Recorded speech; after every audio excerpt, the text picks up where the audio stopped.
सुप्रभात विद्यार्थियों, आज हम पढ़ेंगे विज्ञान भाग 2 में अध्याय 2 जूझ, और जिसका भाग अंतिम भाग हम इसको कहेंगे।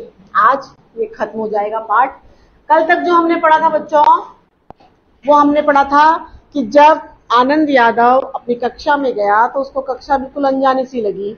उसके साथ बच्चों ने भी सही व्यवहार नहीं किया, तो मन में एक निराशा के भाव जगे। निराशा के भाव ये जगे कि मैं कल से विद्यालय नहीं जाऊंगा। लेकिन जैसे ही सुबह उठे, एक नई आशा के साथ, फिर से नई उमंग के साथ वापस विद्यालय गया, है ना, अपना पहनावा बदला और कक्षा में जाकर के बैठने लगा। वहां धीरे धीरे समय बीतता गया, कक्षा में बैठता गया, बच्चों के साथ दोस्ती होती गई। तो उसमें सबसे पहले नाम आता है किसका? नाम है वसंत पाटिल। वसंत पाटिल जो कि कक्षा का मॉनिटर था, और उसकी बातों, पढ़ने लिखने में भी बहुत होशियार था। मास्टर जी भी उसे बहुत पसंद करते थे। इस बात का भी कहीं ना कहीं आनंद यादव को फर्क पड़ा कि इन सबसे उम्र में मैं बड़ा हूं, तो मुझे ही क्या बनना चाहिए था? मॉनिटर बनना चाहिए था। लेकिन फिर उसको इस बात का भी ध्यान आया कि मेरे पास सिर्फ कितने समय है, 2 महीने हैं अपनी पढ़ाई को पूरा करने के लिए, और फिर वार्षिक परीक्षाएं भी होने वाली थी। अब हमने इसके आगे पढ़ना है। इन सब बातों के कारण मेरा सारा ध्यान पढ़ाई की ओर ही रहा। इन सब बातों के कारण, ये ऊपर जो कि कक्षा में जो है, अगर मैं कहीं मॉनिटर बन जाऊंगा तो मेरा सारा ध्यान पढ़ाई से क्या हो जाएगा? हट जाएगा। और मेरे पास पढ़ाई के लिए सिर्फ कितने समय है? 2 महीने का समय है ना। 2 महीने में मुझे पूरा पाठ्यक्रम अपना तैयार करना है। और वसंत पाटिल की तरह ही पढ़ाई का काम करने लगा। जैसे वसंत पाटिल पढ़ा करता था, वैसे ही आनंद यादव ने भी पढ़ना शुरू कर दिया। मैंने अपनी किताबों पर अखबारी कागज के कवर चढ़ा दिए, ठीक है। अपना बस्ता व्यवस्थित रखने लगा। हमेशा कुछ न कुछ पढ़ने बैठता था। उसने यदि कक्षा में कोई शाबाशी का काम किया तो मैं भी दूसरे दिन वैसा ही कुछ करने लगा। यानी कि सीख ले रहा है किससे? वसंत पाटिल से। वसंत पाटिल अपनी पुस्तकों को व्यवस्थित रखता होगा, कवर लगा के रखता होगा। तो ऐसे ही काम किसने शुरू कर दिया? आनंद यादव ने भी शुरू कर दिया। उसने कुछ बहुत शाबाशी वाला, जिसमें कि कोई भी टीचर उसको शाबाशी दे रहा है तो अगले दिन वही कार्य करने की कोशिश कौन करता? आनंद यादव भी करता, कि मुझे भी क्या मिले? शाबाशी मिले। मन की एकाग्रता के कारण, एकाग्र किस पर है मन? शिक्षा पर, पढ़ाई पर। एकाग्रता के कारण गणित झटपट समझ में आने लगा। फायदा क्या हुआ इन चीजों का? कि जब पढ़ाई में मन लगने लगा, है ना, उसको लगा कि वसंत पाटिल जो मुझसे कम उम्र का है, पढ़ने में आता है और कक्षा मॉनिटर बना दिया गया है, तो इसी के जैसा मुझे भी बनना है। साथ में जब उसके जैसा बनने लगा तो पढ़ाई करने लगा तो गणित जो उसको मुश्किल लगा करती होगी, वो गणित अब उसको बहुत जल्दी क्या होने लगी? समझ में आने लगी, और सवाल सही होने लगे। कभी कभी वसंत पाटिल के साथ साथ एक तरफ से वह तो दूसरी तरफ से मैं लड़कों के सवाल जांचने लगा। पहले सिर्फ लड़कों के सवाल कौन जांचता था? चेक कौन करता था? वसंत पाटिल। और अब चेक करने में कौन शामिल हो गया? आनंद यादव भी, क्योंकि उसकी गणित जो है वो कैसी हो गई? अच्छी हो गई। तो मास्टर जी कहते होंगे कि एक तरफ जो है वसंत पाटिल जाए चेक करने के लिए, और एक तरफ आनंद यादव जाए। इसके कारण मेरी और वसंत की क्या हो गई? दोस्ती जम गई, दोस्ती अच्छी हो गई। एक दूसरे की सहायता से कक्षा में हम अनेक काम करने लगे। एक दूसरे की सहायता लेते थे और बहुत सारे काम कक्षा के निपटाते थे। मास्टर मुझे आनंदा कहकर बुलाने लगे। अंडरलाइन करोगे इसको, कि मास्टर जी आनंद यादव को क्या कह करके बुलाते थे? आनंदा कह करके बुलाते थे। मुझे पहली बार किसी ने आनंदा कहकर पुकारा विद्यालय में, ठीक है। माँ कभी कभी आनंदा कहती थी, माँ भी कभी कभी कहती थी, लेकिन विद्यालय में पहली बार किसने बुलाया? मास्टर जी ने। परंतु बहुत कम। माँ बुलाती थी कभी कभी, पर लेकिन बहुत कम, ना के बराबर। मास्टरों के इस अपनेपन के व्यवहार के कारण और वसंत की दोस्ती के कारण पाठशाला में मेरा विश्वास बढ़ने लगा। पाठशाला में विश्वास किसके कारण बढ़ने लगा? एक तो वसंत पाटिल, और दूसरा मास्टर जी जैसा व्यवहार, बहुत अच्छा व्यवहार रहा होगा बच्चों के साथ, इसलिए उसका विश्वास वापस कहाँ बढ़ने लगा? विद्यालय की तरफ बढ़ने लगा। जो विश्वास पहले क्या हो गया था, खत्म हो गया। अब आगे देखो, अब एक मास्टर जी और है, न वा सौंदर्यकर, ठीक है, न वा सौंदर्यकर। मास्टर मराठी पढ़ाने आते थे। क्या पढ़ाने आते थे? मराठी पढ़ाने आते थे, पढ़ाते। अभी बहुत विशेष मास्टर जी हैं, इनके बारे में ध्यान से सुनो। मंत्री मास्टर पढ़े थे हमने इससे पहले, वो क्या पढ़ाते थे? गणित पढ़ाते थे। अब जो सौंदर्यकर हैं वो मराठी पढ़ाने आते हैं कक्षा में। पढ़ाते समय वे स्वयं रम जाते थे। मराठी पढ़ाते थे तो जैसे जैसे पढ़ा रहे हैं वैसे वैसे खुद भी खो गए हैं। क्या करने में? पढ़ाने में। विशेषतः खास करके कब? वे कविता बहुत ही अच्छे ढंग से पढ़ाते थे। जब कविताओं का पाठ करते होंगे, मराठी कविताएं पढ़ते होंगे, तो उस समय वो बिल्कुल खो जाते थे कविताओं को पढ़ाने में। कैसे? ध्यान से अंडरलाइन करते रहना इन चीजों को। सुरीला उनका गला था, बहुत सुरीला गाते थे। छंद की बढ़िया चाल, यानी कि छंद जहां पर जैसे छंद लगते थे उसी तरीके से वो उसका प्रयोग किया करते थे। और उसके साथ ही रसिकता भी थी उनके पास। पुरानी नई मराठी की कविताओं के साथ साथ उन्हें अनेक अंग्रेजी कविताएं कंठस्थ थी। अनेक छंदों की लय, गति, ताल उन्हें अच्छी तरह से आती थी। पहले वे एकाध कविता गाकर सुनाते थे, ठीक है, यानी कि संगीत का उन्हें बहुत अच्छा ज्ञान था, लय का, गति का, ठीक है ना, सुर ताल जो भी लगते हैं गाना गाते समय, छंद हो गए, आरोह अवरोह यति गति, सब इन सब का बहुत अच्छा ज्ञान था। किसको? सौंदर्यकर मास्टर जी को, जो कि मराठी पढ़ाते थे। खास करके जब वो कविताएं पढ़ाते थे, ठीक है, वो क्या कैसे पढ़ाते थे? पहले वे एकाध कविता गाकर सुनाते थे, फिर बैठे बैठे अभिनय के साथ, अभिनय यानी कि एक्टिंग, अभिनय के साथ कविता का भाव ग्रहण कराते थे। पहले गाते थे, फिर उसी का अभिनय भी, एक्टिंग भी साथ में मास्टर जी करते थे। उसी भाव की किसी अन्य कवि की, उसी भाव यानी कि जिस भाव में कोई कविता गाई है, उसी भाव की अगर कोई अन्य कविता है, जैसे सुर लय ताल सब मिलते जुलते हैं लगभग, तो कोई अन्य कवि की कविता भी सुनाकर दिखाते थे। उससे मिलती जुलती कोई अन्य कविता है तो साथ में वो कविताएं भी सुनाया करते थे। बीच में कवि यशवंत, ये सारे कवियों के नाम है आप, ठीक है, इसको भी अंडरलाइन करना। बीच बीच में जैसे कविता सुना रहे हैं, एक कविता सुना रहे हैं, उससे मिलती जुलती कोई अन्य कविता है वो भी सुना दी। और बीच बीच में, कविता सुनाने के बीच बीच में जो अन्य कवि हैं, अब इन कवियों के नाम है यशवंत, बामा, बोरकर, ये सब मराठी कवि हैं, ठीक है, भारा तांबे, गिरीश, केशव कुमार आदि के साथ अपनी मुलाकात के संस्मरण भी क्या करते थे? सुनाते थे। यानी कि इन कवियों के साथ, जिनके अभी नाम लिखे, सब मराठी कवि हैं, इनके साथ जब कभी सौंदर्यकर जी मिले होंगे, उनसे मुलाकात भी होगी, तो जो मुलाकातों के जो पल थे, जो यादें थी, वो भी बच्चों को बताया करते थे कि ये कवि ऐसे हैं, ये कवि ऐसे हैं, ठीक है। वे स्वयं भी कविता करते थे। स्वयं भी कविता करने का मतलब है कि स्वयं भी कविता बनाया करते थे, स्वरचित कविताएं भी लिखते थे। याद आ गई तो वे अपनी भी एकाध सुना देते थे। बीच बीच में अगर याद आ गया तो अपनी बनाई हुई जो स्वरचित कविताएं हैं वो भी बच्चों को सुना दिया करते थे। ये बहुत ही मुख्य पात्र हैं इस कहानी के, सौंदर्यकर जी, ठीक है, तो इनको आप लोग याद रखना। यह सब सुनते हुए, अनुभव करते हुए मुझे अपना भान ही नहीं रहता। अपना भान यानी कि अपना याद ही ना रहता है कि नहीं, ये खो जाना कि मैं कौन हूं, मैं कहां बैठा हूं, आभास ना होना अपना।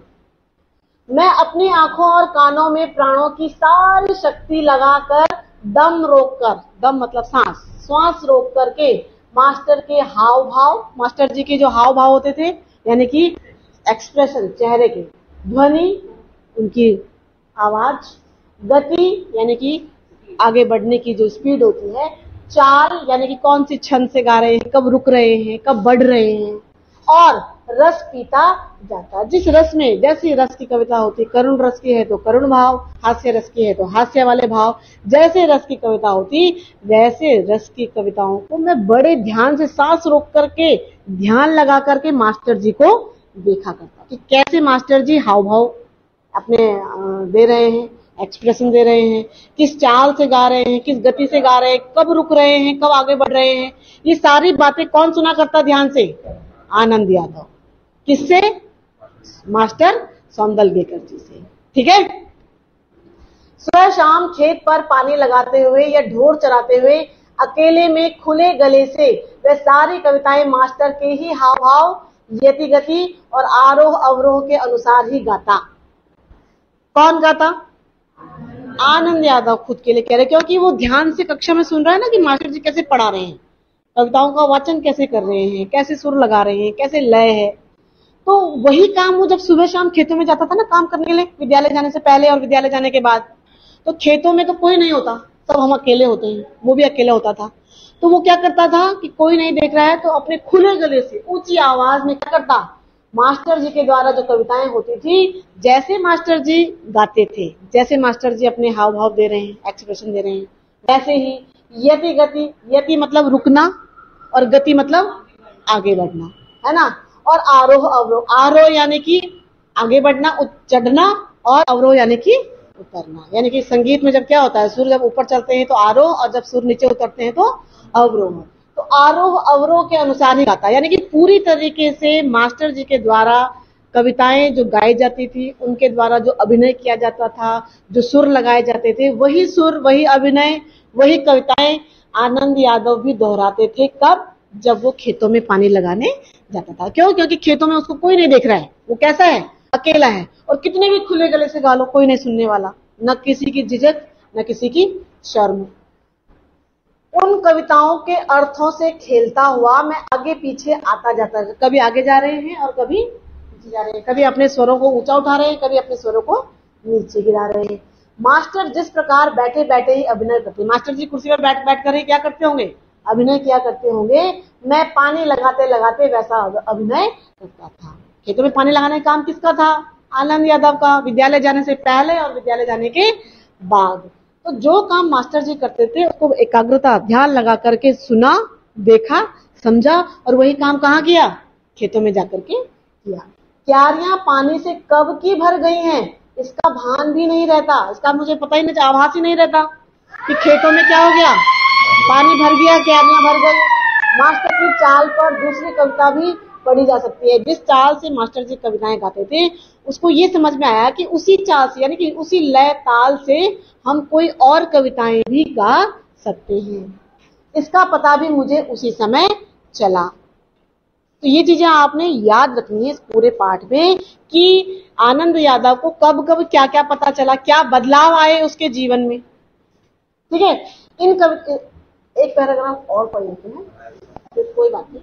इन कविताओं के साथ खेलते खेलते हुए मुझे दो बड़ी शक्तियां प्राप्त हुई। अंडरलाइन करोगे इसको।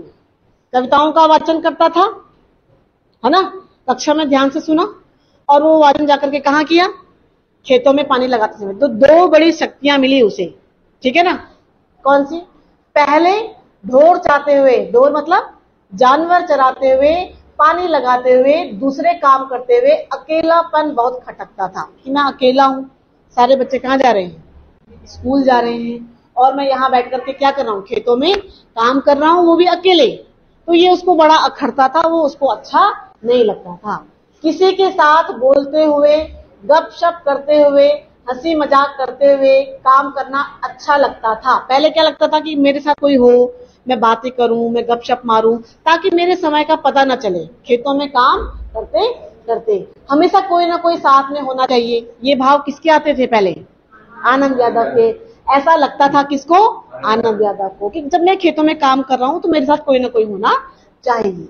लेकिन अब ये पहली शक्ति मिली उसको। लेकिन अब अकेलेपन से कोई ऊब नहीं होती। जो अकेलापन पहले सताता था कि सब विद्यालय चले गए और मैं जो है यहाँ पर बैठ करके खेतों में काम कर रहा हूँ, तो अब वो अकेलापन उसको बोरियत भरा नहीं लगता था। मैं अपने आप से ही खेलने लगा। उल्टा अब तो ऐसा लगने लगा कि जितना अकेला रहूं उतना अच्छा है, क्योंकि तभी तो मैं ऊंची स्वरों में क्या गा सकूंगा, अपना कविताओं का गान कर सकूंगा। इस कारण कविता ऊंची आवाज में गाई जा सकेगी, किसी भी तरह अभिनय किया जा सकेगा। कैसी भी एक्टिंग कर लो, कोई देखने वाला तो दर्शक तो है नहीं। कविता गाते हुए थुई थुई करके, थुई थुई मतलब उछल कूद करते हुए नाचा जा सकता था। मैं सचमुच ही नाचने लगता था। गाते गाते खुद ही क्या करने लगे, नाचने भी लगे कि ओए मुझे आ गई कविता।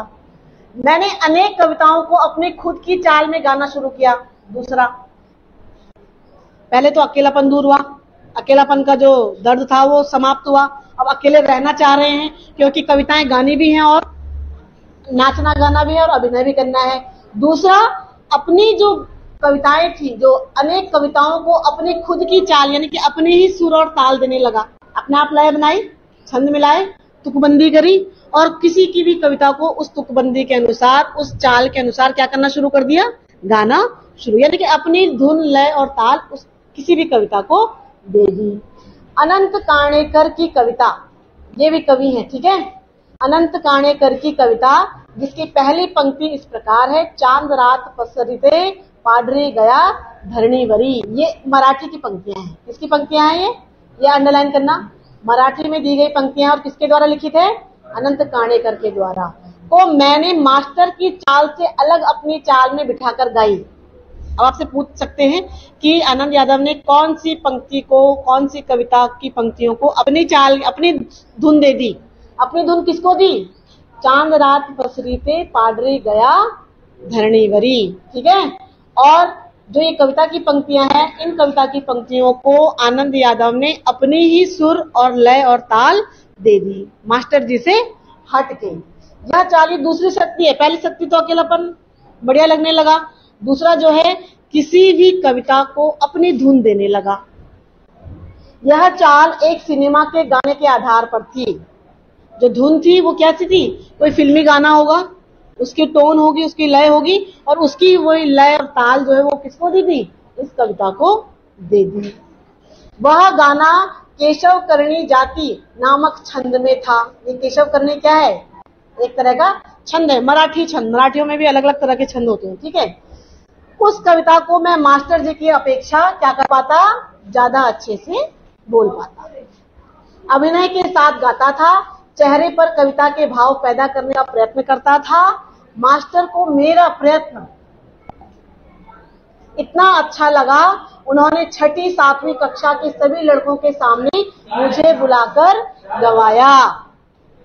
जो जिस कविता को उस फिल्मी गाने का लय ताल दे दिया अपने आप से, और प्रयास कर रहा है हर बार कुछ नया करने का।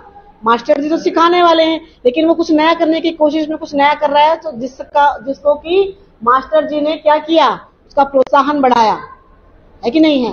और 6वीं और 7वीं, वो कौन सी कक्षा में पढ़ता है अभी आनंद यादव, 5वीं में, और उससे बड़ी कक्षा में बुलाया गया आनंद यादव को, और वहां सारे लड़कों के सामने बुला करके उस कविता को क्या किया, गवाया। पाठशाला के एक समारोह में भी उसे गवाया। कोई कार्यक्रम रहा हो पाठशाला में तो भी आनंद यादव से कविता का पाठ करवाया।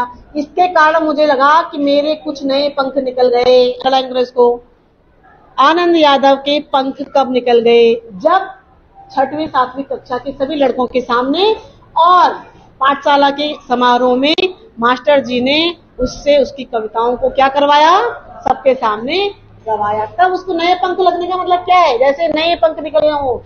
चिड़िया के बच्चे के जब पंख निकलते हैं उससे पहले वो उड़ने की कोशिश ही भर करता है, उड़ भी नहीं पाता है, लेकिन जब पंख लग जाते हैं तो हम पूरे अनंत आकाश में स्वच्छंद होकर कहीं पे भी उड़ सकते हैं, है कि नहीं है। तो ऐसी एक नई शक्तियां जो है, 2 नई शक्तियां किसको प्राप्त हुई, आनंद यादव। कब प्राप्त हुई, जब मास्टर जी के द्वारा सिखाए गए गाने की जो प्रक्रिया होती है, कविताओं को गाया कैसे जाता है, छंद कैसे होते हैं, लय कैसे लगाए जाते हैं, तुकबंदी कैसे मिलाई जाती है, वो सब बच्चे ने कक्षा में बड़े ध्यान से सुना और ग्रहण किया और उसको अपनाया।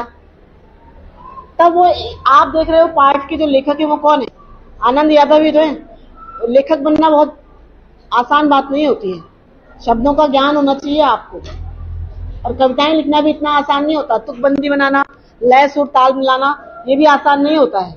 ऐसे तो हर कोई पोएट ना बन जाए, कवि लेखक ना बन जाए अगर आसान होता तो इसीलिए यहाँ पर 2 जो शक्तियां थी वो प्राप्त हुई आनंद यादव को, जब उसने कक्षा में अपने शिक्षक के द्वारा पढ़ाई गई बातों को बड़े ध्यान से सुना। अपनी जो कमियां थी वो क्या होती गई, दूर होती गई। अकेलापन जो उसे पहले परेशान करता था, वही अकेलापन अब उसे क्या लगने लगा, अच्छा लगने लगा। और दूसरा, नए पंख निकल गए, यानी कि नई प्रतिभाएं उसके अंदर आने लगी। प्रतिभा कौन सी, कविताओं को अभी तो लय बनाना सीखा है केवल, अब आगे देखोगे आप कल कि आगे क्या क्या होगा। ठीक है, चल।